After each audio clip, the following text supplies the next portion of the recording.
Hello everyone. तो this is day 10 of rapid revision of economics and हमने 9th day में जो भी स्केड्यूल कमर्शियल बैंक एंड जो भी उसका कंडीशन वगैरह होता है कि कैसे आरबीआई लाइसेंस किसी को देती है नहीं देती है, वो सब हमने जाना था।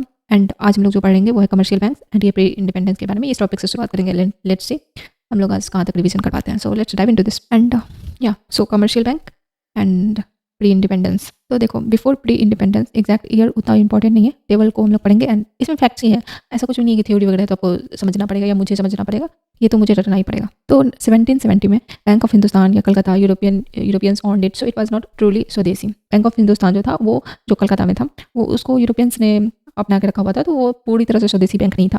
देन वी हैव 1806 से 42 तक, मतलब 42 तक, 3 presidency banks at Bengal, then Bombay and then Madras. Then we have like 1861 में all 3 were given the right to issue currency. इनको दिया गया तीनों को ही, किसको? तो प्रेसिडेंसी बैंक्स जो थे बंगाल, बम्बई और मद्रास को, कि आपको करेंसी इशू करने का राइट है। देन वी हैव लाइक 1921 में they were combined into imperial bank of India, यानी इसी बैंक को मतलब 1921 में तीनों को ही कंबाइन कर दिया गया, जो प्रेसिडेंसी बैंक्स थे हमारे बम्बई, मद्रास एंड बंगाल को। And then we form Imperial bank of India and यही इंपीरियल बैंक ऑफ इंडिया बाद में जाके एसबीआई फॉर्म होता है 1955 में। देन 1865 में क्या होता है? 1865 में इलाहाबाद बैंक बनता है। इसे भी यूरोपियंस ने ये भी बैंक जो था वो यूरोपियंस ने ओन कर रखा था। देन 1894 में पीएनबी बना। देन इंडिया, इसने मतलब ये जो पीएनबी था वो इंडियन ओन था। Lala Lajpat Rai help foundation. Then we have 1908 में बैंक ऑफ बड़ौदा बाई जो बैंक ऑफ बड़ौदा था महाराजा दयालराव गायकवाड़ जो थर्ड थे, उन्होंने इसको बनाया था। Then we have 1913 to 30s में State Bank of Mysore, then State Bank of Patiala, the rise and collapse of banking industry, then birth of RBI 1935। Then we have 40s में क्या हुआ? State Bank of Bikaner, Jaipur, Hyderabad, Travancore by the respective princely state, उन्होंने मतलब ये सब bank के बनवाया गया। सो बेसिकली कमर्शियल बैंक वो बैंक्स होते हैं जो बेसिकली फ़ायदे के लिए बनाया जाता है, और कोऑपरेटिव बैंक्स होते हैं जो सेवा वगैरह करने के लिए बनाया जाता है, अगर ऐसे सिंपल मैनर में समझा जाए तो। देन लाइक 1940s में ही स्टेट्स या नवाब जो थे post independence, these banks become associated banks of India and ultimately इनको मर्ज कर दिया गया था एसबीआई में 2017 में, क्योंकि जो भी वो वाले बैंक थे उनको बोला जाता था कि आप एसोसिएटेड बैंक ऑफ एसबीआई हो, बट लास्टली लाइक 2017 में इनको मर्ज कर दिया गया। Now we have next topic nationalization of banks after independence. तो ये क्या सीन था? तो Mrs Gandhi first okay, so Mrs Gandhi जो थी, क्योंकि उनके मतलब मिसेज गांधी जब प्राइम मिनिस्टर बनी थी तो उसी फेस्ड लॉट ऑफ प्रॉब्लम्स, क्योंकि एक तो कामराज थे ना जो इनके उनका भी कुछ इनके साथ चल रहा था, मतलब अपोजिशन के तौर पे ये इनको हटाना चाह रहे थे। फिर मोरारजी देसाई का भी अपना कुछ ये था, तो ये सब चीज़ें चल रही थी। तो ये सोच रही थी कि मैं अपने आप को कैसे पावरफुल साबित करूँ, ताकि तो वहाँ क्या कि देखो, पहले जो बैंक्स थे या बैंक या इंश्योरेंस कंपनी थी वो क्या कर रही थी कि नेपोटिज्म चल रहा था वहाँ पे, जो भी रिलेशन में इनके थे उनको ही फायदा हो रहा था, फिर स्कैम्स हो रहे थे। एंड जो ये बैंक थे वो पुअर पीपल को हेल्प ही नहीं कर पा रहे थे, फार्मर्स को तो हेल्प ही नहीं कर पा रहे थे। तो जो मिस्टर जवाहरलाल नेहरू थे, उन्होंने बोला कि ठीक है, will take over your ownership, हम अब आपका ऑनरशिप ले रहे हैं। और ये कब हुआ था? एसबीआई वगैरह जो थी, एलआईसी वगैरह मिड 50s में, लाइक 1949 में बोल सकते हैं, इन्होंने ऑनरशिप अपने हवाले कर लिया था, खुद ले लिया था उन्होंने। फिर इसके बाद क्या हुआ? 1969 में मिसेस गांधी ने बैंक का नेशनलाइजेशन करा था, राउंड 1 नेशनलाइजेशन हुआ था। फिर आफ्टर दैट 1980 में बैंक का नेशनलाइजेशन, ये राउंड 2 नेशनलाइजेशन हुआ। Nexus between banks and industrialist, ये क्या है?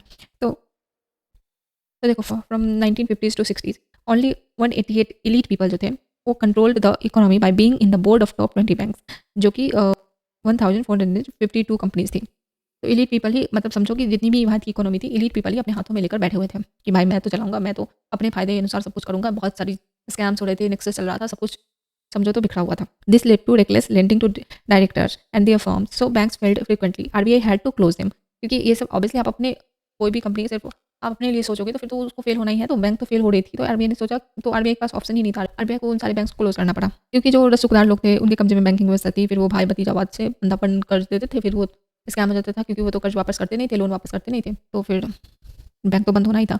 Then private banks unwillingly to open in rural areas, this did not help in financial inclusion of poor people, poor farmers and MSME, और achievement of 5-year plan targets और reducing regional imbalance. तो banks जो private banks थे वो मतलब उनका कोई interest नहीं था कि हम जाके रूरल एरिया में बैंक वगैरह ओपन करें, वो ऐसा कुछ कर नहीं रहे थे। तो इससे फाइनेंशियल इंक्लूजन भी नहीं हो रहा था, फार्मर्स को फायदा भी नहीं हो रहा था, और जो हमने 5-year का प्लान बनाया था वो भी बिल्कुल इम्बैलेंस हो रखा था, तो ये सब चीज़ें हो रही थी। Then we have the chart of like nationalization and merger of banks after independence. We saw कि प्री इंडिपेंडेंस में क्या सब चीज़ें चल रही थी, बट आफ्टर इंडिपेंडेंस चीज़ें हुई हैं, कुछ नहीं बहुत चीज़ें हुई हैं। तो let's see one by one. 1948 में like RBI transfer of ownership act आया, ओके। देन वी हैव 1948 में ही 1951 में लाइक 5-year प्लान को इंट्रोड्यूस करा गया, फर्स्ट 5-year प्लान को इंट्रोड्यूस करा गया था। देन वी हैव लाइक 1953 में एयर इंडिया का नेशनलाइजेशन हुआ फ्रॉम लाइक ये जो थे वो टाटा थे, Air India nationalization from Tata. Then we have like 1955 में Imperial Bank nationalized and become SBI. Imperial Bank वही थे ना जो प्रेसिडेंसी बैंक थे, जो लाइक मद्रास, बंगाल और मुंबई के जो तीनों बैंक थे उनको मर्ज करके इंपीरियल बैंक बना था। देन वी हैव उनको ये करके ट्रांसफॉर्म करके एसबीआई बना था। देन 1955 टू 56 में LIC act took over private life insurance companies.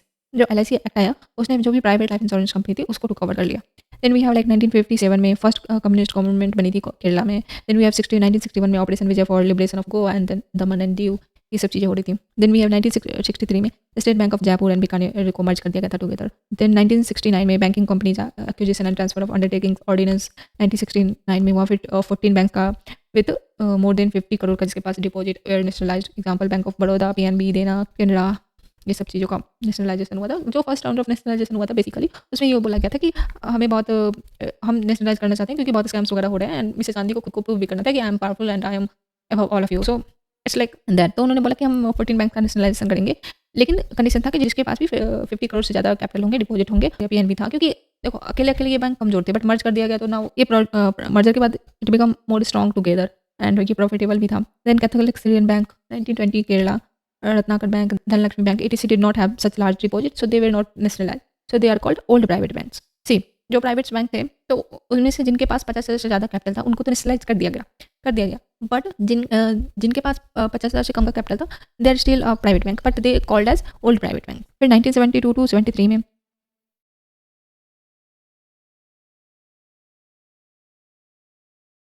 GIC Act took over private non-life, that means general insurance cooperative, like later GIC was reorganized with 4 subsidiaries, National Insurance, New India Insurance, Oriental Insurance and United India Insurance। इसके बारे में pillar D में समझेंगे, सो अभी के लिए that's it. फिर 1980 में 6 बैंक्स विद 200 करोड़ का कैपिटल, मोर देन 200 करोड़ का capital, deposits were nationalize, example Corporation Bank, Vijaya Bank and Oriental Bank commerce. मतलब जो सेकंड राउंड ऑफ नेशनलाइजेशन हुआ उसमें बोला गया कि आपके पास अगर 200 करोड़ का कैपिटल है देन आपको मतलब उस बैंक को नेशनलाइज करा गया 1980 में। And first round of nationalisation कब हुआ तो 1969 में। देन 2019 में previously state government of Jammu and Kashmir own 60% share in Jammu Kashmir bank. Article 370 भी रिमूवल हुआ था उस टाइम पे। फिर यूनियन गवर्नमेंट जो थी वो took over this share holding. Further 5,000 का क्वेश्चन हमें नहीं करना है, बस इतना याद रखना है कि जब वो 370 हटा था तो सो मेनी थिंग्स चेंज हुए थे, तो गवर्नमेंट भी 60% जो शेयर होल्डर था जम्मू कश्मीर बैंक का उसने अपने कब्जे में ले लिया था।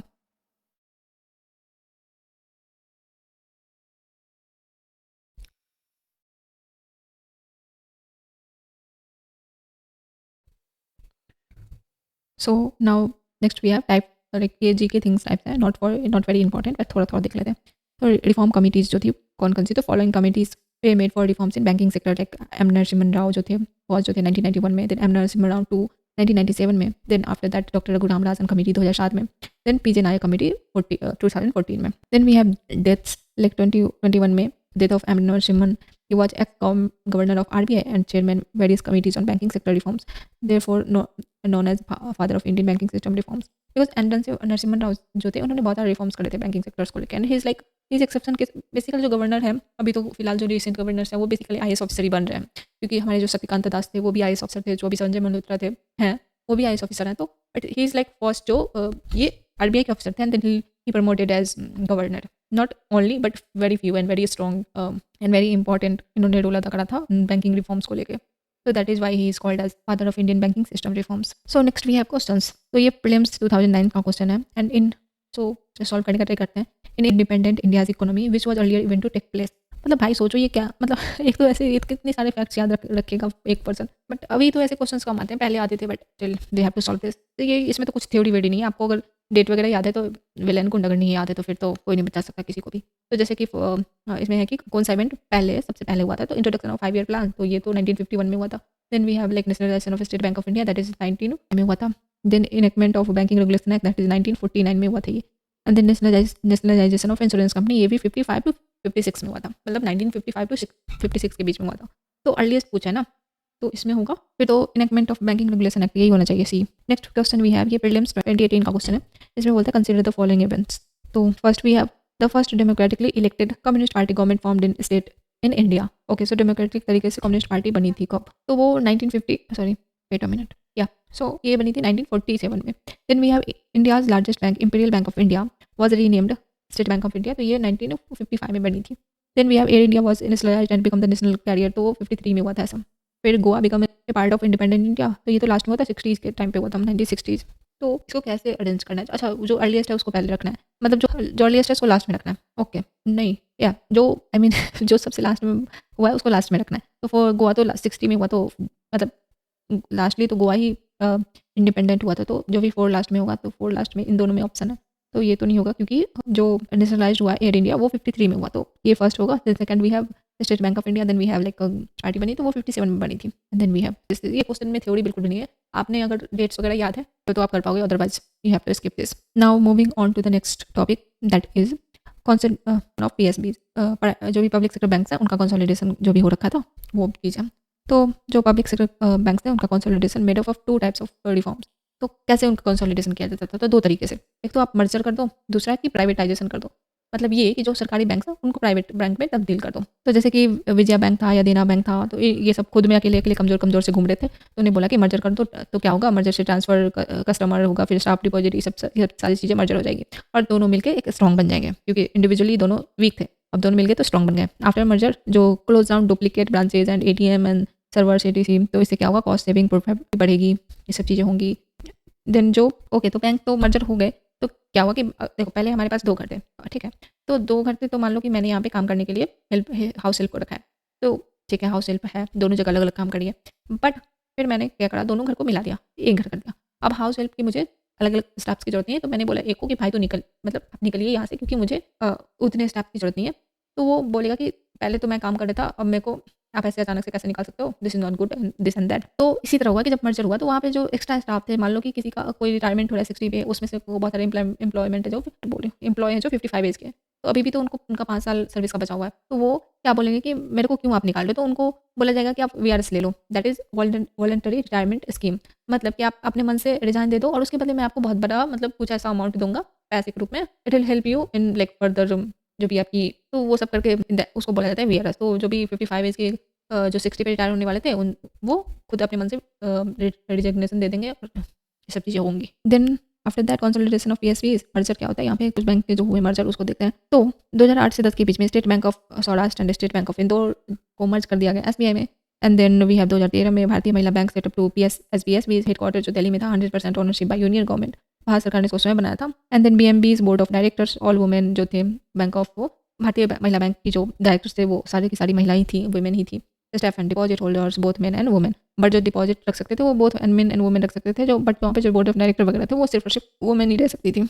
After that loans given predominantly to women and that too without collaterals, मतलब बिना गिरवी के भी वुमेन को लोन दिया जाता था भाई। इसलिए मेरे को ये फैक्ट्स वगैरह मेरे को पढ़ने का मन नहीं करता है, टू मच थ्योरी, मतलब I mean too much facts just boils my blood. Okay, so next we have 2017 में we have Bharatiya Mahila Bank and 5 associated bank of SBI, State Bank of India, Bikaner and Jaipur, and State Bank of Hyderabad, and State Bank of Mysore, and State Bank of Patiala, and State Bank of Travancore merged हो गया SBI के साथ। भाई ये सब question कौन पूछेगा, क्यों इतना सर ने यहाँ पे इतना सारा फैक्ट्स दे रखा है। ओके, सो अगेन 2017 में alternative mechanism panel setup under the finance minister chairmanship. Then this panel examined the proposal of merger and consolidation of public sector banks and forward to cabinet for approval. Okay, so ये important है क्योंकि 2017 में एक mechanism आया, panel set करा गया under financial minister की chairmanship में। इसमें क्या बोला गया कि this panel examine the proposal of merger consolidation of the public sector banks and forward to cabinet for approval. मतलब जो भी वो फाइनेंस मिनिस्टर के चेयरमैनशिप में बनेगा और जो भी मर्जर के लिए आएगा या फिर ऐसा थॉट आएगा या करने का सोचा जाएगा, तो ये देखेंगे, इनका पैनल जो होगा वो देखेंगे एंड आफ्टर दैट इसको फॉरवर्ड करा जाएगा कैबिनेट के पास to approve for approval. And department of financial service coordinates the file work and so on. फिर 2019 में 1 अप्रैल Vijay and Dena to be merged into Bank of Baroda. Among these three, Bank of Baroda is oldest, like 1908 में, then after that Vijaya 1931 में, then after that Dena 1938 में। इन तीनों को ही मर्ज कर दिया गया था 2019 में। बेसिकली कोरोना के टाइम पे इनको मर्ज करा गया था। यहाँ पे सर ने टेबल दे रखा है, उन्होंने एक टॉप यहाँ पे कंडीशन, मतलब यहाँ पे उन्होंने बोला है कि merger of 10 banks into 4 anchor banks and not important for like UPSC and other banks, I mean UPSC and general like अबे यार, okay, so not important for UPSC, but if you are preparing for bank IBPS वगैरह then you should remember, but मेरे को नहीं करना, इतना सारा fact कौन याद रखेगा। Okay, so now we after this process is over will be lift only with जो भी मर्जर हुआ या प्राइवेटाइजेशन हुआ, उसके बाद अभी हमारे पास टोटल 12 पब्लिक सॉरी यार हाँ, तो अभी हमारे पास 12 पब्लिक सेक्टर बैंक है एंड एक हमारे पास जो बैंक है वो इंडिया पोस्ट पेमेंट बैंक है, बट ये भी इसको भी पब्लिक सेक्टर बैंक बोला जाएगा, बट ये है कि ये लोन नहीं देती है, लोन ये नहीं दे सकती है। तो मतलब ये है ना कि इसको गिना जाए बैंक्स में या ना गिना जाए, ये कंडीशन आ जाते हैं। बट वी हैव लाइक 12-13 अगर क्वेश्चन एग्जाम में आए तो उस हिसाब से हमें टिक करना पड़ेगा। तो बेनिफिट क्या है इसका? तो जियोग्राफिकल या technological synergies in ATMs and branches and security staff servers cost ETC में जो भी वो कम आएंगे, क्योंकि मर्ज हो गया है तो सबका एक ही हो गया ना। अब हमें 10 सबका अलग अलग एटीएम्स वगैरह नहीं बनाने पड़ेंगे। Then more argument in favour and against, ये मेंस के लिए है तो हम लोग मेंस में पढ़ेंगे। जैसे कि कंसोलिडेशन ऑफ पीएसपी, इसमें मर्जर हुआ पीएसपी का। देन देखिए एग्जांपल 1 में bank of Bharatiya Mahila bank, then SBI का एसोसिएशन बैंक जो थे उनको मर्ज कर दिया गया एसबीआई में। Then we have like privatisation of PSB, इसमें क्या हुआ एग्जांपल मतलब जो मर्ज हुआ उनमें एक तो था कि भारतीय महिला बैंक और जो एसबीआई का एसोसिएट बैंक थे उनको मर्ज करके एसबीआई बनाया गया, एसबीआई में मर्ज कर दिया गया basically. And then we have example number 2 is like we have Dena bank and then Vijaya bank, दोनों को मर्ज करके बैंक ऑफ बड़ौदा बना दिया गया। और ये तो रिसेंट हुआ है, आई थिंक 19 में हुआ है, यस ये 2019 की बात है। And then we have like privatisation of PSBs. तो यूटीआई जो बैंक थी वो उसको, क्योंकि यहाँ पे स्कैम वगैरह हुए थे, हर्षद मेहता थे ना, हर्षद मेहता इसी से जुड़े हुए थे, तो उसको करके स्कैम्स वगैरह हुआ तो इसको प्राइवेट कर दिया गया दैट, एंड वो उसको बोला गया एक्सिस बैंक। तो जब भी कंसोलिडेशन ऑफ पीएसबीज होगा तो दो चीज़ें दो तरीके से होंगी, एक तो मर्जर करके होगा और दूसरा privatisation of PSBs. So yeah we have done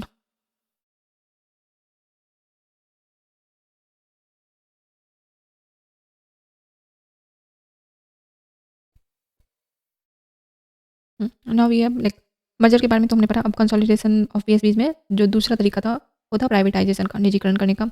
तो इसमें क्या था, तो इट इन्वॉल्व्स गवर्नमेंट सेलिंग 51% और larger share holders to private parties. Then such public sector bank will convert into private bank. For example Axis bank, earlier इसको UTI bank बोला जाता था, देन आईडीबीआई बैंक। तो देखो गवर्नमेंट अपना 55% जो cell कर देती है अपनी शेयर होल्डिंग प्राइवेट पार्टी को, then it will become the, then it is called as कि हाँ प्राइवेटाइजेशन हो गया बैंक का। एक्सिस का हुआ प्राइवेटाइजेशन, फिर हमारे आईडीबीआई का प्राइवेटाइजेशन हुआ। Then we have public sector bank privatisation, banking investment company. ये सर ने हैंड आउट से रिमूव कर दिया तो फिर मैं क्यों पढ़ूं। कमर्शियल बैंक्स में प्राइवेट सेक्टर बैंक्स, ये क्षेत्र के बैंक। Okay, so now we have while the nationalisation of banks was done with the lofty objective but politicisation in public sector banks created new set of problems. क्योंकि जब bank का nationalisation करा गया था तो वो उसका लॉफ्टी ऑब्जेक्टिव के साथ करा गया था, एंड देन बट जो पॉलिटाइजेशन हुआ बैंक पब्लिक सेक्टर बैंक्स में created new set of problems. तो लाइक गवर्नमेंट जो थी वो administrated loan interest rate for populism, like low profitability of PSVs. Then we have like political interference, low recovery, then employees union hampering innovation or customers delight. Then 1991 में balance of payment crisis आया, इसके बारे में हम pillar 3 में पढ़ेंगे। Finally forced government, जो ये क्राइसिस आया तो उसने गवर्नमेंट को फोर्स करा कि to set up a committee for banking sector reforms under the former RBI government M Narasimhan. He suggest following, इन्होंने सजेस्ट करा। तो 1980s में 19 में मिनिस्टर बिजनेसमैन लोन स्कैम्स हो रहे थे, इनएफिशिएंसी थी, बैड लोन्स, हर्टल, लूजेज इन सरकारी बैंक, ये सब चीज़ें बढ़ रही थी। तो 80s के जो कॉर्नी बिजनेसमैन थे उन्होंने बोला government allow private sector banks and foreign bank reduce government control over PSPs. Narasimhan Rao ने ये बोला था, उन्होंने बोला कि गवर्नमेंट को अपना जो शेयर होल्डिंग है वो पब्लिक सेक्टर बैंक से कम करना चाहिए। पहला सजेशन तो उन्होंने ये दिया। दूसरा उन्होंने बोला कि आरबीआई को भी सीएलआर और एसएलआर कम करना चाहिए। तीसरा सजेशन उन्होंने बोला कि government should not dictate interest rate to bank, liberalise the branch expansion policy. बैंकों को लोनदार या शाखा विस्तार नीति तय करने में सरकार दखल न करे। इन्होंने सब बोला कि सरकार अपनी नाक ना घुसाए। Then fourth is allow entry of new parties banks and new foreign banks, कि न्यू पार्टीज को भी अलाउ करो एंड न्यू फॉरेन बैंक्स को भी अलाउ करो। न्यू प्राइवेट बैंक्स को आने दो, फिर फॉरेन बैंक्स को भी सेटअप होने का परमिशन दो, क्योंकि परमिशन नहीं था, you can't set up. So now we have table. So 3 rounds of bank licensing in India, names not that important, I just giving banking exam. तो फर्स्ट राउंड में 1993 टू 1995 में ये सब बैंक्स हुआ था। I am not going to read every bank का नाम, बस राउंड 1 जो हुआ था वो 1993 टू 1995 के बीच में हुआ था। देन जो सेकंड राउंड हुआ था वो 2001 से 4 के बीच में हुआ था। देन जो थर्ड राउंड हुआ था वो 13 से 16 के बीच में हुआ था। Rajan invited application, Bimal Jalan committee, mid election, Bandhan bank, and then after that IDFC, ये सब चीज़ें। So there is 3 round of banks, sorry there is 3 rounds of bank licensing in India. Okay, now जो नेक्स्ट टॉपिक है हमारे पास वो है on tap licence on to open private sector banks. तो देखो जब हमें ड्राइविंग लाइसेंस की जरूरत पड़ती है तो हम उठा के पहुंच जाते हैं और ड्राइविंग लाइसेंस बनवा लेते हैं। हमारा जब भी मन करे हम पहुंच जाएंगे और बनवा लेंगे। बट अगर हमने बैंक ओपन करना है तो ऐसा नहीं होता था कि हम अपनी मर्जी से जब भी मन करे चले जाएं और लाइसेंस ले लें। पहले टाइम टेबल होता था, और टाइम टेबल कब होता था ये किसी को पता नहीं होता था। बट नाउ ऐसा सिस्टम कर दिया गया कि आप बैंक, जैसे ड्राइविंग लाइसेंस बनती है, कभी भी जाओगे तो वो बन जाएगी। सिमिलरली आपको अगर लाइसेंस चाहिए तो ओपन प्राइवेट सेक्टर बैंक, तो आप कभी भी मुंह उठा के चले जाओ और आरबीआई आपको दे देगी। ऑब्वियसली देयर इज कंडीशन कि आपको इतने कैपिटल्स होना चाहिए, दिस दैट होना चाहिए, but there is no time कि हाँ इतने बजे आओ, उतने बजे आओ, इस डेट को आओ, उस डेट को आओ, ऐसा नहीं है। A private entity can open bank only after getting licence from RBI under banking regulation act. that is 1949. Previously, one had to wait till RBI invited application, but in the one on tap system from 2016 से one can apply to RBI whenever he wishes, like a driving license, provided that he meets the eligibility requirements. Example, minimum 10 साल का आपके पास जो banking finance में experience होना चाहिए, minimum आपके पास 500 करोड़ का कैपिटल होना चाहिए. So yeah, now we have allowing NBFCs या large corporates to set up bank. See, like जैसे रतन टाटा है या मुकेश अंबानी है या फिर जो भी लार्ज एंटिटी है, वो मुंह उठा के, उनके पास तो कैपिटल होगा ना, उनके पास कमी कहाँ से है? तो 500 करोड़ तो उनके लिए बहुत कम, उतनी बड़ी रकम नहीं है, तो वो तो मुंह उठा के जाएंगे, बोलेंगे मेरे को लाइसेंस दो, मुझे भी बनाना है. बट वो आरबीआई ने उन्हें बिग एंटिटीज को अलाउ नहीं करती है. क्यों नहीं करती है? तो RBI rules prohibit large NBFCs like ILF and S, then large corporate house such as Tata, Adani, Reliance, etc. from opening commercial banks. उनको अलाउ नहीं किया जाता है. But except payments bank, payments bank तो लोन नहीं देती है ना, तो इसमें अगर आप किसी को लोन नहीं दोगे तो फिर स्कैम वगैरह होने का चांसेस उतने नहीं रहते. तो पेमेंट्स बैंक को ओपन कर सकते हैं, जैसे Jio bank. But payments bank are prohibited from giving loan, so they do not pose as much systematic risk. तो बट आप वो कमर्शियल बैंक, जो पेमेंट बैंक तो ओपन कर सकते हो, but not commercial bank. India has 12 public sector bank, 21 private sector bank and 11 small finance bank and 44 foreign bank and 5 payments bank. जो ये जुलाई 2025 तक की जो रिपोर्ट्स है उसमें ये बोला गया. Then only 2 Indian bank SBI and HDFC banks are in the top 100 global banks by total assets. लेकिन ग्लोबल बैंक्स की लिस्ट में अगर आप देखो तो SBI एंड HDFC ही है, बस 2 ही इंडियन बैंक हैं. Then India hasn't issued fresh commercial bank licence in almost a decade. उन्होंने इशू नहीं करा है कमर्शियल बैंक लाइसेंस. मुंह उठा के तो कोई भी पहुंच सकता है, बट लाइसेंस मिलने के बाद ही ना आप बैंक को चलाओगे, तो आरबीआई तो देख नहीं रही है. Then India aspires to become $5 trillion का GDP economy, so it requires more banks.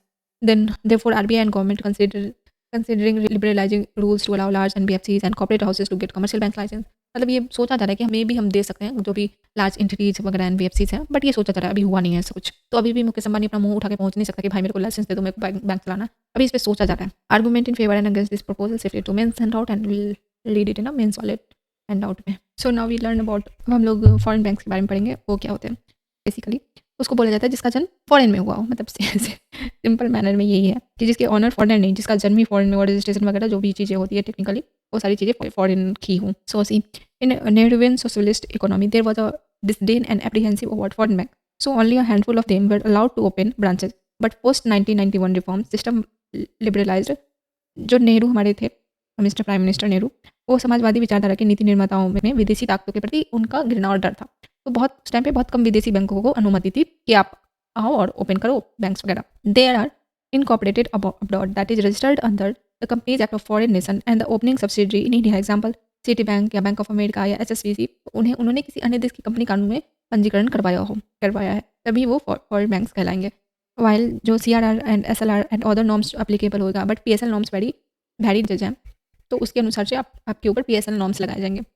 Then RBI gives them on tap licence on reciprocal basis, that is if foreign nation allows Indian banks to operate in their country, then RBI allows that nation's banks. Now RBI gives them on tap license or reciprocal basis, because that is if foreign nation allows Indian banks to operate in their country, then RBI allows the national banks to operate in India and so on. Like ये American mister Trump बोल रहे हैं कि will allow Indian banks to open offices in USA. then Shaktikanta Das sir बोल रहे हैं कि then will allow USA banks to open offices in India. Similarly अगर ये किसका झंडा है, फ्लैग है और नॉर्थ कोरिया का, यस, तो North Korea will not allow Indian banks to open offices in North Korea. Then Shaktikanta sir बोल रहे हैं कि then will not allow North Korean banks to open offices in India. मतलब दो थाली बोल रहे हो, ताली दोनों हाथों से बजेगी. ये नहीं कि आप मेरे को ओपन करने नहीं दो लेकिन हम आपको ओपन करने देंगे, ऐसा कुछ नहीं होगा. अगर आप मुझे बैंक ब्रांचेज अपने कंट्री में ओपन करने दोगे, then will also allow yours to open here. Same जैसे कि ये HSBC बैंक है, हांगकॉन्ग का बैंक है, तो पेरेंट कंपनी बैंक है, ठीक है. Then parent owns majority share. जब ये डॉटर या सब्सिडरी कंपनी जो हो HSBC की है, तो वो क्योंकि वो उसका ब्रांच इंडिया में ओपन हुआ, ठीक है, तो इसके पेरेंट तो वही, जो जिनका मेन ब्रांच है हांगकॉन्ग में, तो उसके पेरेंट तो वही होंगे ना. ये बस इंडिया में सब्सिडरी या डॉटर कंपनी के रूप में या डॉटर बैंक के रूप में काम करेगी. ओके, सो इसमें बोला गया कि okay you can open branches in India if condition है यहाँ पे, अगर आपके पास मिनिमम 5 बिलियन का कैपिटल हो, और दूसरा अगर आपके पास मिनिमम 50% बोर्ड मेंबर जो हैं वो इंडियन होने चाहिए. और ये क्वेश्चन तो में आया भी है.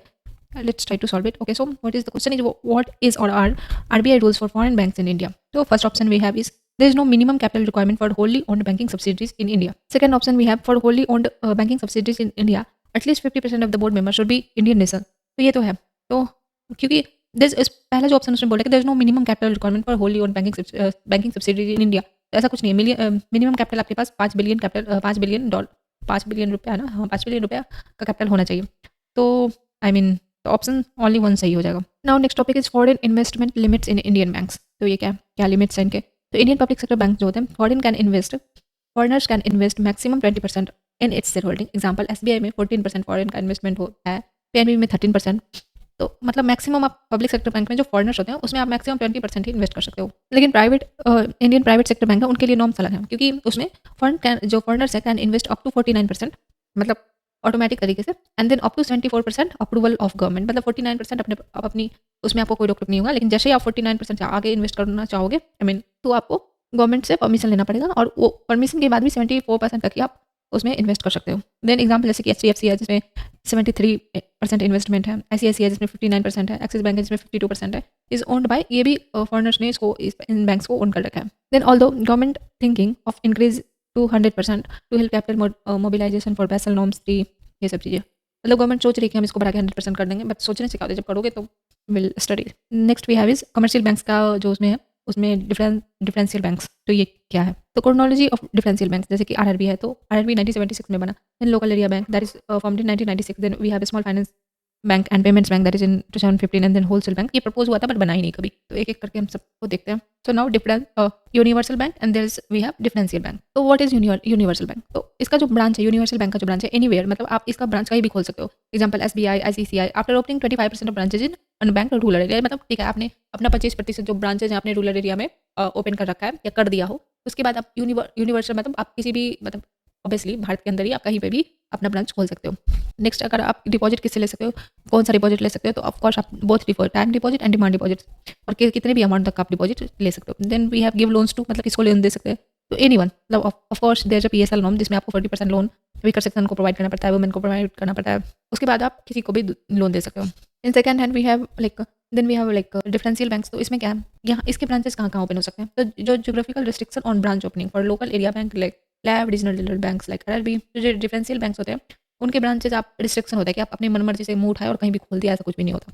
There is certain limitations, restrictions, उसके अंदर ही आपको काम करना होता है। Then we have payment bank except, मतलब ये कि कौन सा डिपॉजिट एक्सेप्ट करता है और कितने मैक्सिमम कितने अमाउंट तक डिपॉजिट एक्सेप्ट कर सकता है। डिफरेंशियल बैंक के बारे में बात हो रही है यहाँ पे। तो जो पेमेंट बैंक होते हैं एक्सेप्ट मैक्सिमम 1 लाख तक का ही डिपॉजिट आप वो एक्सेप्ट करता है only. In 2021 the limit increase to 2 lakh increase हो चुका है। देन वी हैव ये लोन किसको दे सकते हैं, तो स्मॉल फाइनेंस बैंक को दे सकते हैं। RRB को जो स्मॉल फाइनेंस बैंक होते हैं या RRB होती है वो 75% उनको PSL नॉर्म्स में देना पड़ता है।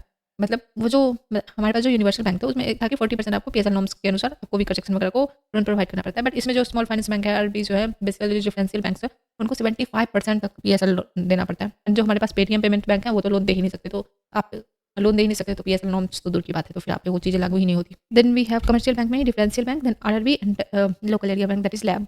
तो what is regional rural bank RRB क्या होता है? See based on M Narasimhan committee on financial inclusion in 1970s। Okay, so there तीन एस नरसिम्हन राव सर जो थे उनके 3 कमिटीज बैठी थी फॉर डिफरेंट प्रॉब्लम्स का सोल्यूशन निकालने के लिए। तो जो 1970s में फाइनेंशियल इंक्लूजन हुआ था और कमेटी बैठी थी उसके अनुसार setup under the provision of RRB act. Example Uttar Bihar Gramin bank sponsor bank था central bank of India. Sponsor bank वो बैंक होता है जैसे कि ठीक है उत्तर बिहार ग्रामीण बैंक है, इसके पास अपना खुद का ये कैपेबल नहीं है अपने पैरों पर खड़ा होने के लिए, तो बैंकिंग के रूप में जो उसका बड़ा भाई के रूप में या बैंकिंग के रूप में जो सपोर्ट प्रोवाइड करता है, बेसिकली आपको पैसा लोन में देगा, आपकी हर सिचुएशन में मदद करेगा, तो उसको स्पॉन्सर बैंक बोलते हैं। Subjected to CRR SLR norms but RBI could prescribe separate norms. But ये है कि इसमें जो RRB है वो भी सब्जेक्टेड टू SLR है CRR है, बट RBI इस सबके लिए अलग अलग नॉर्म्स प्रोवाइड कर सकता है। PSL 75% इसमें आपको लोन देना पड़ेगा, जो भी रीजनल रूरल बैंक है उसको। There loan interest rate can't be more than prevailing lending rates of cooperative banks in the area. मतलब ठीक है जिस एरिया में RRB चल रही है और उस एरिया में जो भी कोऑपरेटिव बैंक्स है उनका जो लेंडिंग रेट्स है, मतलब जितने परसेंट पे वो लोगों को लोन दे रहे हैं उससे ज़्यादा RRB अपनी लोन रेट्स नहीं रख सकती, तो ये भी एक कंडीशन है। देन restricted to few district, example Baroda Gramin bank branches confined Gujarat southern district. मतलब ये कि मान लो ये समस्तीपुर है, ठीक है, एंड इसका ये है कि आप इसी के आसपास जैसे दरभंगा इसी के आसपास आप अपने ब्रांचेस ओपन कर सकते हो, तो there is restriction.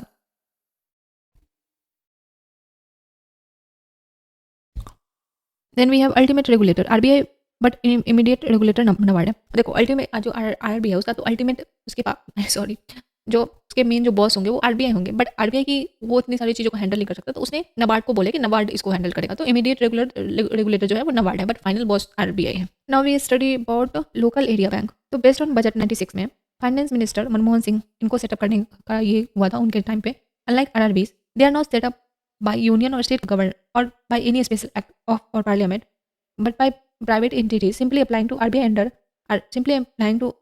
Under banking regulation है। मतलब ये बेसिकली किसी ने यूनियन का ये नहीं है, हाथ नहीं इसको खोलने में, स्टेट गवर्नमेंट का कोई हाथ नहीं है, ना ही इसको स्पेशल पार्लियामेंट लॉ के थ्रू खुला गया है। ये बस RBI एक्ट के अंदर इसको अप्लाई करो और चलाओ, समथिंग लाइक दैट। इसमें है कि can open branches in maximum 3 district तक आप ओपन कर सकते हो, जिसने बॉर्डर शेयर कराओ एक दूसरे के साथ। ओनली वन अर्बन सेंटर पर डिस्ट्रिक्ट अलाओ, मतलब शहर में एक ही सेंटर अर्बन हो सकता है एक डिस्ट्रिक्ट में। Then remaining branches need to be opened in rural areas of that district. Then they are non-scheduled banks. So while CRR and SLR, PSL, etc. very apply, but every norm may be different decided by RBI. मतलब apply तो होता है, but it's like कि RBI decide करती है ये सब चीज़, कितना आपको CLR रखना है, CRR रखना है, ये सब सारी चीज़ें RBI देखती है। Then example जैसे कि Subhadra local area bank Kolhapur में है ये, बट ये है कि इसको ओपन कर तो दिया गया, बट अभी सोचो उतना ये क्या बोलते हैं उसको, उतना ये सक्सेस हुआ नहीं, क्योंकि कोई क्यों ही जाएगा अपना ब्रांच, अपना अकाउंट लोकल एरिया बैंक में ओपन करने के लिए। वो तो ये सोचेगा ना कि मैं अच्छे खासे बैंक में जाता हूँ वहाँ ओपन कर लूँगा, तो ये आइडिया उतना वैसे चला नहीं। नेक्स्ट वी हैव RRB का शेयर होल्डिंग पैटर्न क्या है। तो देखो RRB एक्ट जब 1976 के तहत बना था, तो शेयर होल्डिंग उसमें था, मतलब डिसाइड था कि यूनियन का 50% होगा, स्टेट का 15% एंड देन स्पॉन्सर बैंक जो होंगे 35% उनका होगा, देन 100% शेयर होल्डर, ये तीनों में बट जाएगा। लेकिन क्या हुआ कि RRB के साथ एक प्रॉब्लम है कि RRB में जब जो गाँव वाले होते हैं वो RRB में अपना पैसा डिपॉजिट नहीं करते हैं, जब उनको लोन लेना रहता है तो वो तो आ जाते हैं कि मुँह उठा के कि भाई मुझे लोन दो, क्योंकि RRB का तो ये काम है ना कि वो गाँव के लोगों को सस्ते लोन प्रोवाइड करेगा, समथिंग लाइक दैट। बट जब लोगों को लोन लेना रहता है तो वो मुँह उठा के तो आ जाते हैं, बट जब उनको अपना डिपॉजिट जमा करना होता है तो वो तो नहीं करते हैं, क्योंकि वो सोचते हैं कि मैं तो जाऊँगा SBI वगैरह में, क्योंकि वहाँ मुझे अच्छा इंटरेस्ट रेट मिलेगा। तो लोन लेने के टाइम लोग आ रहे हैं, डिपॉजिट जमा करने के टाइम लोग आ ही नहीं रहे, तो RBI के साथ प्रॉब्लम क्रिएट हो रहा था, और क्योंकि फिर वो उसके पास डिपॉजिट नहीं आएगा तो वो इसका आगे काम बढ़ेगा कैसे, तो इसके लिए इसके साथ प्रॉब्लम क्रिएट हो रहे थे। देन इस RRB के प्रॉब्लम को सॉल्व करने के लिए इसमें अमेंडमेंट किया गया, एंड ये बोला गया कि मतलब इसमें था कि अगर RRB के पास पैसा नहीं है, क्योंकि गाँव वाले लोग इसमें तो डिपॉजिट कर ही नहीं रहे, और शेयर होल्डिंग का भी ऐसा रूल था कि अगर सारे तो वो बटे हुए थे, और अगर कोई बिग एंटिटी जैसे कि क्या बोलते हैं उसको, मुकेश अंबानी वगैरह जो चाहेंगी कि मैं इसमें अपना शेयर होल्डर खरीदूँ या इन्वेस्ट जो भी कुछ करूँ, तो ऐसा तो रूल था ही नहीं, तो इसको अमेंड करा गया इसके प्रॉब्लम को दूर करने के लिए। तो शेयर होल्डिंग जो था बेसिकली, तो उसमें बोला गया अमेंड करके कि जो यूनियन है, स्टेट है, जो स्पॉन्सर बैंक है, उनका जो टोटल मिला के होगा वो 51% होगा, उससे ज़्यादा नहीं हो सकता है। जो अदर्स होंगे जैसे कि प्राइवेट इन्वेस्टर होंगे वो 49% रहेंगे। इसका बेनिफिट क्या होगा, तो RRB कैन इशू न्यू या fresh shares in market to acquire more capital from private investor, तो RBI को उसकी प्रॉब्लम का सोल्यूशन तो मिल जाएगा। Then government has issued guidelines related to RRB IPO initial public offer in share market, but technically stuff not important for IAS exam, तो हम लोग IPO वगैरह के बारे में पिलर C में पढ़ेंगे इत्मीनान से।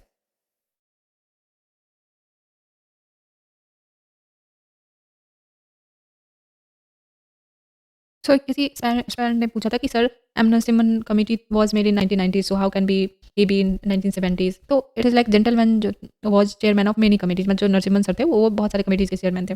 फर्स्ट वो फाइनेंशियल इंक्लूजन 1970s में थे, फिर सेकंड बैंकिंग रिफॉर्म्स जो वन हुआ था 1990s में, उसके चेयरमैन भी थे। फिर थर्ड जो बैंकिंग रिफॉर्म्स सेकंड हुआ था 1990s में, वो उसके भी चेयरमैन थे। Next we have RRB data from economic survey 2025। So 1975 regional rural bank set up under the regional rural banks act of 1976। तो जो RRB है वो रीजनल रूरल बैंक एक्ट 1976 के तहत बनाया गया। इससे ज़्यादा भाई नहीं जानना है, हर चीज़ की पाल की खाल नहीं निकालनी है।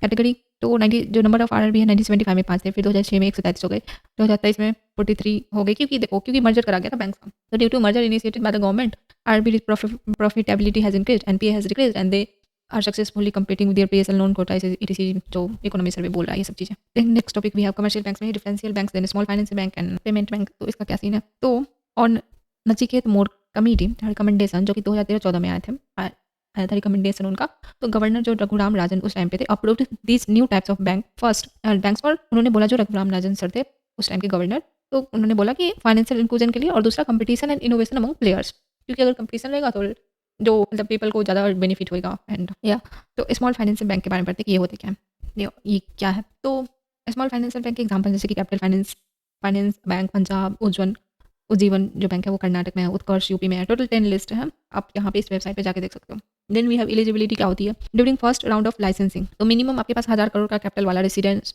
कैपिटल होना चाहिए। Then you have to be like resident of Indian, and then local area bank, then NBFCs and micro finance with 10 years का एक्सपीरियंस इन बैंकिंग या फाइनेंस सेक्टर। आप रेसिडेंट इंडियन होना चाहिए, मिनिमम 1000 करोड़ का कैपिटल, देन यू लाइक आप eligibility licence, मतलब आप eligible होते हो स्मॉल फाइनेंस बैंक खोलने के लिए।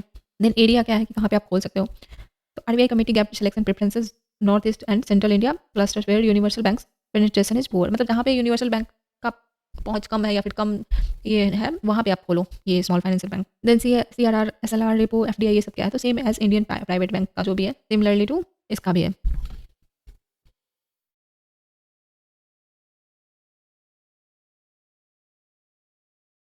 रूरल पेनिट्रेशन क्या होता है, तो must have 25% branches in unbanked rural areas.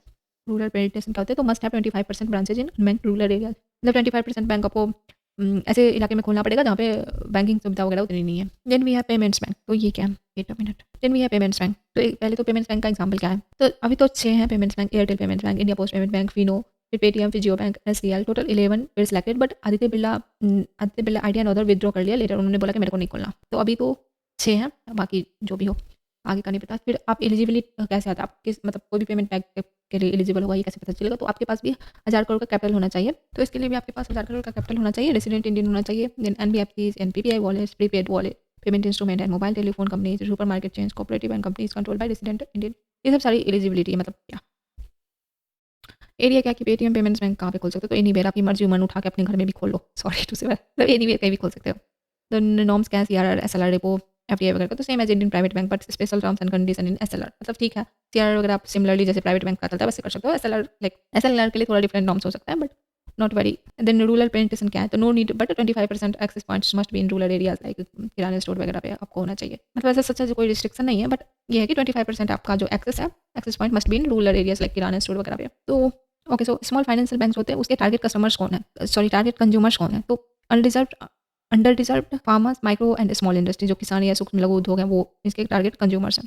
Then accept deposit, मतलब जो स्मॉल फाइनेंस बैंक है वो किससे डिपॉजिट एक्सेप्ट करता है, तो मतलब कर सकते हैं या नहीं कर सकते, येस विदाउट एनी रिस्ट्रिक्शन, आप डिपॉजिट पे कोई पाबंदी नहीं है, जितना मन मर्जी आप जाके स्मॉल फाइनेंस बैंक में डिपॉजिट कर सकते हो। Then who will issue debit credit card वगैरह, सो डेबिट कार्ड जैसे स्मॉल फाइनेंस बैंक आपको देता है, डेबिट कार्ड भी देता है, क्रेडिट कार्ड भी देता है, लोन देता है, तो यस बट मतलब स्मॉल फाइनेंस बैंक लोन तो देता है बट 75% PSL नॉर्म्स उस पर लागू है। Then 50% of loan portfolio, like 25 lakh से ज़्यादा आप लोन नहीं दे सकते, क्योंकि मतलब ऐसे नहीं कि कोई मुंह उठा के आए बोले भाई मेरे को 1 करोड़ रुपए दो, तो वो नहीं देगा क्योंकि उस पर रिस्ट्रिक्शन है 25 लाख, 50% ऑफ लोन पोर्टफोलियो, मतलब कि आप 25 लाख से ज़्यादा लोन नहीं दे सकते। देन फ्यूचर ग्रोथ का क्या है, तो after 5 years can be become universal commercial bank if RBI is satisfied, मतलब यही है कि अगर RBI को लगा कि आप अच्छा काम कर रहे हो, आपने ये PSL वगैरह सारा मेंटेन कर रखा है, आपके अंदर कोई आपने कोई स्कैम वगैरह में इन्वॉल्वमेंट नहीं दिख रहा है एंड यू परफॉर्म बेटर, तो आपको वो 5 साल के बाद यूनिवर्सल कमर्शियल बैंक का लाइसेंस आपको दे देगा, बट ये RBI सेटिस्फाइड होने के बाद ही देगा, ये RBI की मनमर्जी है, वो नहीं भी दे सकता। Then we have payments bank, इसमें क्या है, तो ये इसके टारगेट कंज्यूमर्स कौन है, तो promoting small savings, remittance of migrant labours, low income household, unorganise sector, small business, ये सारी चीज़ें, ये सब कंज्यूमर्स है, target consumers. Then no NRI deposits, no मतलब डिपॉजिट, पेमेंट बैंक तो डिपॉजिट एक्सेप्ट करता ही नहीं है ना, तो मतलब पेमेंट बैंक वहाँ पे आप डिपॉजिट डाल भी नहीं सकते, नो फिक्स डिपॉजिट कुछ भी नहीं, can accept only demand deposit at max balance, 1 lakh रुपए तक आप डिमांड डिपॉजिट्स में रख सकते हो, और जिसको लिमिट इंक्रीज करा गया था 2021 के बाद 2 लाख तक का। डेबिट कार्ड तो आपको पेटीएम पेमेंट्स बैंक मतलब कोई भी पेमेंट बैंक दे सकता है, बट क्रेडिट कार्ड नहीं दे सकता क्योंकि वो आपको लोन नहीं दे सकता। देन लोन्स तो बिल्कुल नहीं दे सकता, सो नो PSL नॉर्म्स वगैरह इस पे लागू नहीं होता है। They are required to invest all deposit in government security, treasury bill, other SPs, मतलब ये है कि जो भी 1-2 लाख डिपॉजिट आता है उसमें भी वो मतलब वो गवर्नमेंट सिक्योरिटी ट्रेजरी बिल में इन्वेस्ट तो कर सकता है, बट इट्स लाइक कि वो लोन तो देता नहीं है, तो उसका पैसा वैसे भी आगे बढ़ने वाला है नहीं, तो उसको कोई उतना वैसे भी फायदा वगैरह नहीं होता है। After 5 years can become small finance bank if RBI satisfied with their record. Similarly like जैसे कि स्मॉल फाइनेंस बैंक का अच्छा काम करेगा तो उसको 5 साल के बाद अगर RBI सेटिस्फाइड हुई तो यूनिवर्सल कमर्शियल बैंक का आपको लाइसेंस मिल जाएगा। सिमिलरली अगर पेमेंट बैंक अच्छा काम करेंगे तो उनको भी 5 साल के बाद स्मॉल फाइनेंस बैंक का अगर RBI सेटिस्फाइड हुआ तो आपको उसका लाइसेंस मिल सकता है। Now basal norms, 3 norms applicable on both small finance bank and payment bank. इसके बारे में बेसल नॉर्म्स के बारे में हम पिलर 1B2 में पढ़ेंगे। And both small finance bank and payments bank cancel mutual fund and pension insurance policy with approval of respective regulators like that is SEBI, IRDAI and PFRD। तो जो भी है ये सब सेल कर सकता है, बट वही है कि जो भी रेगुलेटर रिस्पेक्टिव रेगुलेटर है SEBI, IRDAI एंड PFRD उसके अनुसार ही PFRD है। सो या next topic we have is on tap licence for starting small finance banking. तो ये क्या है, मन चाहे तब मर्जी डालो, आओ और लाइसेंस लेके जाओ। तो RBI रिव्यूड एंड फाउंड जो small finance bank have achieved there priority sector targets and help in financial inclusion, more competition and more new players will help. अधिक बैंकों को अनुमति देने से स्पर्धा में बढ़ोतरी और वित्तीय समावेशन में मदद मिलेगी, ऐसा RBI सोच रही है। सो 2019 में RBI announced it allow on tap licence for small finance bank soon. That is no need to wait for notification like IAS exam, apply whenever you wish like a driving licence, मतलब जब मर्जी मुंह उठा के और small finance bank का condition के साथ कि आपके 1000 करोड़ का कैपिटल हो, दिस हो दैट हो, फिर आपको RBI लाइसेंस मुंह पे फेंक के मारेगी। Sorry, eligibility condition to start small finance bank licence on tap, ये सब एग्जाम के लिए इंपॉर्टेंट नहीं है। Now we have some questions to solve. Like first question we have is find correct statement about payment banks. ये prelims 2016 का question है, तो First question is first option we have is mobile telephone companies and supermarkets that are owned and controlled by residents are eligible to promoters of payments bank. Second option भी है payments bank can issue both credit and debit card. ये तो यहीं पे गलत हो गया. Debit card तो इशू कर सकता है, क्रेडिट कार्ड नहीं कर सकता है, तो ये तो गया भाई. Then we have payment banks can not undertake lending activities. Okay, so lending activities payment bank can not undertake lending activities. लेन देन मतलब देने वाला काम नहीं कर सकता है, समथिंग लाइक दैट. तो पहले तो दो गया, तो दो जिसमें भी होगा वो तो जाएगा. तो ऑप्शन बी हो जाएगा 1 and 3. Then next question we have is what is the purpose of setting of a small finance bank in India. क्या पर्पस है मैं यार, क्या पर्पस है. तो first option we have is to supply credit to small business unit. Second we have to supply credit to small and marginal farmers. Then third is to encourage young entrepreneurs to set up business particularly in rural areas. एक दो तो सही है, ये तो मेरे को पता है, बट यंग आई मीन ऐसा थोड़ी बोल सकते हैं कि यंग एंटरप्रेन्योर्स को, मतलब बोल भी सकते हैं बट नॉट लाइक यंग क्यों ऐड किया गया भाई. किसी को भी तो वो इनकरेज करेगा, फार्मर्स हो, यंग हो, बूढ़ा हो, ओल्ड हो, वुमेन हो, किसी को भी, not particularly young. So I think 1 and 2 होगा, बट जब टेस्ट होंगे तो already check this. Next topic is payment bank, Paytm payments bank, RBI takes action 2024. तो ये क्या, तो 2017 में पेटीएम पेमेंट्स बैंक लिमिटेड जो भी है स्टार्ट ऑपरेशन, क्योंकि वो हो गया था ना कि पेटीएम का जो भी क्लोन केवाईसी वगैरह गरीब लोगों का उठा के उसको क्लोनिंग करके फिर स्कैम वगैरह चल रहा था. तो आरबीआई को लगा कि अब तो स्ट्रिक्ट होना पड़ेगा. तो 2017 में Paytm payments bank limited start operation. Its parent company called 197. Founder जो थे Vijay Shekhar Sharma. Early investors Warren Buffett's, Berkshire Hathaway group, USA and Jack Ma, Alibaba group, China ETC. Although most of them sold their shares at loss and excited by 23. देन RBI मतलब 2024 में RBI stop Paytm bank from accepting deposit, adding money in Paytm wallet, FASTag ETC for following reasons. मतलब RBI ने बोला कि रुको भाई, तुमको भी ये सब चीज़ें नहीं करनी है, डिपॉजिट नहीं लेनी है, पेटीएम वॉलेट में पैसे नहीं रखने हैं, फास्टैग का यूज़ नहीं करना है, समथिंग लाइक दैट. देन क्यों था ऐसा, आरबीआई ने बोला ही क्यों, तो non compliance with know your customer जो KYC norms while opening bank accounts. तो उसको same PAN number used for activating multiple accounts and these accounts were conducting crore of rupees of transaction. एक ही पैन कार्ड नंबर द्वारा कई बैंकों का bank खातों को खोला गया था और वहाँ पे धन शोधन यानी कि काले धन को सफेद और गैर कानूनी काम चल रहा था, ऐसा आरोप था उस पे पेटीएम पे. तो allegation of money laundering and converting black money into white money. Then RBI inspection revealed that there was no separation in servers और physical space occupied by the Paytm bank and other 197 group entities, example Paytm insurance and Paytm mall and Paytm games etc. So data security का issue हो गया था, possible spams, marketing offers and misusing the usual data. However, RBI has allowed Paytm to continue its UPI and app-related activities, example Paytm QR, Paytm card machine, financial services such as loan agent work, insurance agent work, and equity share broker etc. But आप की वो सारी चीज़ें नहीं कर सकते. But UPI वगैरह allow था, QR वगैरह अलाउ था, Paytm कार्ड मशीन वगैरह फाइनेंशियल सर्विस जो भी दे रहा था, लोन एजेंट के रूप में आप काम कर सकते हो, इंश्योरेंस एजेंट के रूप में आप काम कर सकते हो, बट अदर देन दैट आपको ज़्यादा ये नहीं करनी है. Paytm bank, India post payment bank, ये क्या होता है, तो registered as public limited company under companies act 100. जो इंडिया पोस्ट पेमेंट बैंक है उसके बारे में है, क्योंकि ये भी एक तरह का पेटीएम बैंक है. तो registered as public limited company under companies act 100% own department of post, ministry of communication and information technology, obtained RBI licence under banking regulation act to start working as a payment bank. ये जो है ये 100% जो इसके owner है वो department of post like ministry of communication and information technology के under ये काम आता है. And obtained RBI licence under banking regulation act to start working as a payment bank. एक तो पहले वो कंपनी के रूप में रजिस्टर्ड है, दूसरा है कि एक बैंक पेमेंट बैंक की तरह काम करने के लिए उसने आरबीआई से लाइसेंस भी लिया है under Banking Regulation Act to start working as a payment bank. Airtel Payments Bank was first to launch operation in 2017. Later IP launched in 2018. मतलब जो Airtel Payments Bank वो 2017 में लॉन्च हुआ था, उसके बाद later on ये 2018 में लॉन्च हुआ था. Then largest customer reach with 1.5 lakh post office across India. इतने लाख कस्टमर्स हैं. Lowest of banking तो postman ये भी है. In bank account types like सफल, सुगम, सरल. Internal reference is not important, लेकिन इस तरह का बैंक अकाउंट है, टाइप है इसका. अकाउंट जो अकाउंट है can be open with zero balance, no minimum balance requirement, ये भी है. माइनर कस्टमर एज 10 साल के बच्चे भी और मोर कैनल्स हो ओपन लाइक नाबालिग भी खाता यहाँ पे खुलवा सकता है. 2019 में जो भी IPPB जो announce desire to convert itself from payment bank into small finance bank, so it can offer loans to customer, but as per RBI guidelines payment bank need 5 years experience before updating their licence. मतलब उसका मन था कि अब मेरा तो मन भर गया, अब मैं स्मॉल फाइनेंस बैंक के लिए खुद को अपग्रेड करना चाहता हूँ ताकि मैं लोगों को लोन वगैरह दे सकूँ. बट इट्स लाइक आरबीआई के गाइडलाइंस से आप 5 साल पहले अपना अच्छे से काम करो, आपका काम अच्छा लगा मेरे को, तो फिर आपको मैं लाइसेंस दूंगा. तो इंडिया ईयर बुक में डिपार्टमेंट ऑफ पोस्ट जो थे उन्होंने इसके बारे में कुछ लिखा था. सर ने बोला भी कि आप अपना नींद हराम मत करो, इसके लिए थोड़ा बहुत पढ़ो और आगे बढ़ो. इसलिए मिनिस्ट्री ऑफ कम्युनिकेशन का 2 डिपार्टमेंट था, department of telecommunication then department of post, setup by Clive like 1766 में, एक्सपेंडेड बाय वॉरेन हेस्टिंग्स जो 74 में थे. फिर आफ्टर दैट 1854 में डलहौजी पोस्ट ऑफिस एक्ट आया. फिर first postal stamp it's by weight and not by distance. Then after that 2018 में project आया एरो फॉर मॉडर्नाइजेशन. देन 2013 में telegram stop by India due to the onset SMS and email, department of post. Then after that, Department of Post sell Gangajal source from Rishikesh and Gangotri UTI mutual funds and sovereign banks bond. Then Post SOPI special outlet in big post office for flatly stamp collection hobby इन सब चीज़ों के लिए. Then RTI fees can be submitted by buying Indian Postal Order, IPO, EIPO or overseas Indian can pay RTI fees online using this mechanism. After that, Deen Dayal Sparsh Yojana students in 6 to 9 given scholarship in Lately, and then Nayak later writing competition student to write letters to Mother Teresa and Tagore etc. After that, officer training conducted at Rafi Ahmad Kedwai National Postal Academy at Ghaziabad UP, and Kedwai was first Minister of Communication. वैसे भी ये सब उतनी important चीज़ नहीं है.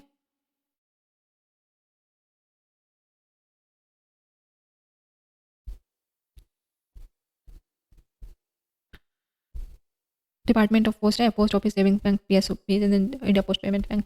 Foundation क्या तो government saving bank act 1873 का फाउंडेशन था. After that accept demand deposit saving account only यहाँ पे एक्सेप्ट होता है. देन एक्सेप्ट टाइम डिपॉजिट, यहाँ पे टाइम डिपॉजिट भी एक्सेप्ट होता है. Can keep more than 2 lakh का पैसा, 2 लाख से ज़्यादा बैलेंस, तो yes you can keep the E banking and all of this, not directly but you can. ये पोस्ट ऑफिस सेविंग्स बैंक का मतलब ये सारे फंक्शन थे. इंडिया पोस्ट पेमेंट बैंक ये कंपनी एक्ट 2013 में public limited company registered in 2016. इसमें आप किस तरह का डिमांड डिपॉजिट एक्सेप्ट करते हैं, तो करंट अकाउंट और सेविंग अकाउंट दोनों ही. देन एक्सेप्ट टाइम डिपॉजिट नहीं, because it is a payment bank. यहाँ पे आप 2 लाख से ज़्यादा पैसे नहीं रख सकते, क्योंकि but you can link your जो post office saving bank account है वो आप लिंक कर सकते हो इंडिया पोस्ट पेमेंट बैंक से. ई बैंकिंग वगैरह तो yes UPI Bhim NEFT IMPS BBPS, तो ये सारी चीज़ें तो अवेलेबल है.